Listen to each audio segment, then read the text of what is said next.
अस्सलाम वालेकुम जी। टीवी तनवीर बुखारी राही मैं हाँ मसूद मल्ली आप सब नू जी आयां नू कहने हैं और नाल ही बेनती करने हैं कि साडे चैनल नू सबसक्राइब करो टीवी तनवीर बुखारी नू। घंटी का बटन है जिहड़ा उन्होंने भी जरूर नप्पिया जे तां जे साड़ियां ताज़ा बताज़ा वीडियोज़ साड़ियां ये पेशकारियां ने जिहड़ियां तुहाडे तक पहुंचदियां रहन। ना सिर्फ आप बल्कि यारां दोस्तां बेलियां जानन वालियां नू भी दसो कि टीवी तनवीर बुखारी जरूर ज्वाइन करन। चैनल है साडा टीवी तनवीर बुखारी जिहदे राही मैं तुहाडे नाल गलबात कर रहे हैं।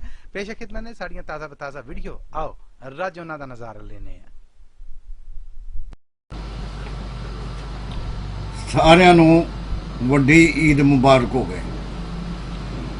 आंदे ने ईद पढ़ने ਲਈ जाइए तो वापस रस्ता बदल के आना चाहिए।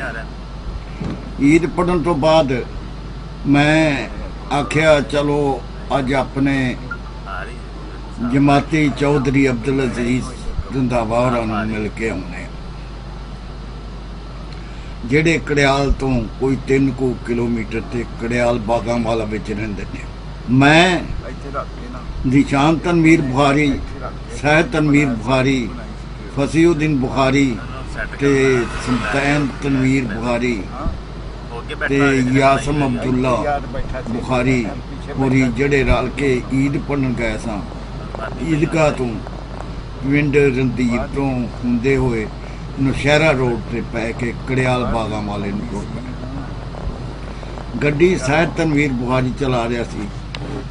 अगे जांदियां नूं चौधरी होरी अपने डेरे ते बैठे सन। काफ़ी देर पुराने समय दियां यादां ताज़ा करते रहे। बाल डेरे ते खलोते ट्रैक्टरां ते गड्डियां नाल खेडदे रहे। कोई घंटा को बाद असीं उथों वापस पर पाए।